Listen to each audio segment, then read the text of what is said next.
दोस्तों, सपा कार्यालय लखनऊ के चक्कर काटने में अपनी जूतियां घिसने वाले नेता सावधान हो जाए, क्योंकि ये खबर आपके होश उड़ा सकती है। उत्तर प्रदेश की राजनीति में इस वक्त बड़ी खबर आई है समाजवादी पार्टी की तरफ से। तो वहीं समाजवादी पार्टी के हाईकमान ने एक बड़ा फैसला ले लिया है। अब लखनऊ में दरबार में हाजिरी लगाने से टिकट नहीं मिलेगा। सूत्रों की माने तो अखिलेश यादव ने साफ कर दिया है कि जो दिखेगा वही बिकेगा। और दिखना कहाँ है, लखनऊ के दफ्तरों में नहीं बल्कि अपनी विधानसभा में। बहुत सारे नेता हैं जो लखनऊ के लगातार चक्कर काटते हैं और टिकट मांगते हैं कि उनको उनके क्षेत्र से टिकट दे दिया जाए, लेकिन इन सब पर अखिलेश यादव ने रोक लगाते हुए साफ शब्दों में कह दिया है कि अगर आपको टिकट चाहिए तो अपनी विधानसभा में जाकर मेहनत करिए। लखनऊ में चक्कर काटने से कुछ नहीं होगा, क्योंकि बहुत सारे ऐसे नेता हैं जो बड़े नेताओं के साथ फोटो खिंचवाने और उनके आगे पीछे घूमने को ही राजनीति समझते हैं। उनका टिकट अब कटना तय माना जा रहा है। तो वहीं अखिलेश यादव की साफ हिदायत है कि सपा कार्यालय के बाहर भीड़ लगाने से अब काम नहीं चलने वाला। पार्टी के अंदरूनी सर्वे भी करवाया जा रहा है और उन नेताओं की लिस्ट तैयार कर ली है जो सिर्फ हवा हवाई है। और अखिलेश यादव का जो नया फार्मूला है वो बिल्कुल साफ है। पहला कि जो जनता के बीच में अच्छी पकड़ रखेगा वो।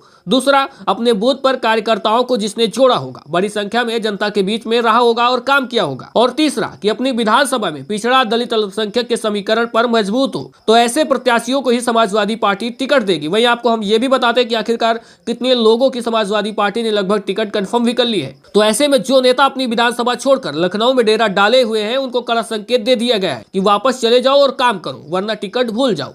और इसी के साथ में बड़े नेताओं के लिए भी बड़ी चेतावनी है। जो लोग अपने बेटा बहू रिश्तेदारों की सिफारिश करते हैं, टिकट दिलाने के लिए जद्दोजहद करते हैं, वो भी सावधान हो जाए। किसी को भी सिफारिश के तौर पर टिकट नहीं मिलेगा। जमीनी कार्यकर्ताओं को ही प्राथमिकता दी जाएगी। जो पीडीए के समीकरण में खरा उतरेगा और जनता के बीच में मेहनत करता हुआ दिखेगा वही सपा का प्रत्याशी होगा। ये अखिलेश यादव की साफ हिदायत है। वहीं आपको बता दें कि ये सिर्फ एक चेतावनी नहीं है, बल्कि सपा खेमे में एक और धमाकेदार खबर आ रही है। सूत्रों की माने तो समाजवादी पार्टी ने 125 से ज्यादा सीटों पर, जी हाँ दोस्तों, 125 से ज्यादा सीटों पर उम्मीदवारों के नाम फाइनल कर लिए हैं। और उन 125 नेताओं को ग्रीन सिग्नल भी मिल चुका है। वो लोग जिन्होंने अपने पिछले कई सालों से लगातार जमीन मजबूत की है और पार्टी में इन नेताओं को इशारा कर दिया है कि वो बिना किसी देरी के चुनाव की तैयारी शुरू कर दें। हालांकि अभी इसकी आधिकारिक घोषणा हुई नहीं है। जल्द ही समाजवादी पार्टी इसकी आधिकारिक घोषणा भी कर देगी। लेकिन कहा जा रहा है कि इस लिस्ट में मौजूदा विधायकों का भी कड़ा रिपोर्ट कार्ड देखा गया है। कौन वास्तव में दोबारा विधायक बनने लायक है या नहीं, ऐसा भी देखा जाए, क्योंकि समाजवादी पार्टी कई अपने विधायकों का भी टिकट काट देगी। वर्तमान में भी विधायक हैं उनका भी।